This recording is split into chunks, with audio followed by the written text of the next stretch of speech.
انس ابن مالک رضی اللہ عنہ سے روایت ہے کہ رسول اللہ صلی اللہ علیہ وسلم جب بیت الخلاء میں داخل ہوتے تو یہ دعا پڑھتے: اللہم انی اعوذ بک من الخبث والخبائث، اے اللہ میں ناپاک جنوں اور ناپاک جنیوں سے آپ کی پناہ چاہتا ہوں۔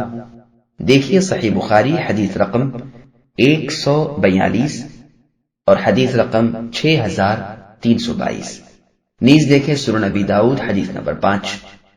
زید بن ارقم رضی اللہ عنہ سے روایت ہے کہ رسول اللہ صلی اللہ علیہ وسلم نے فرمایا: بلا شبہ یہ بیت الخلاء شیاطین کے مراکز ہیں، چنانچہ تم میں کوئی شخص جب بیت الخلاء میں داخل ہو تو وہ یہ کلمات کہے: اعوذ باللہ من الخبث والخبائث، میں خبیث جنوں اور خبیث جنیوں سے اللہ کی پناہ مانگتا ہوں۔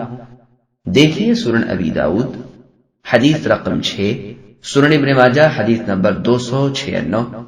ام المؤمنین عائشہ صدیقہ رضی اللہ عنہا سے روایت ہے کہ رسول اللہ صلی اللہ علیہ وسلم جب بیت الخلاء سے نکلتے تو کہتے: غفرانک، اے اللہ میں آپ کی بخشش چاہتا ہوں۔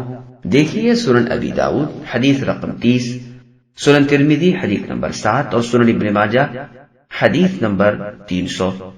سبسکرائب کیجئے ہمارے چینل اور دبائیے بیل کا آئیکن تاکہ آپ کو ریگولر نوٹیفیکیشن اپڈیٹس مل سکے۔ واتقین اللہ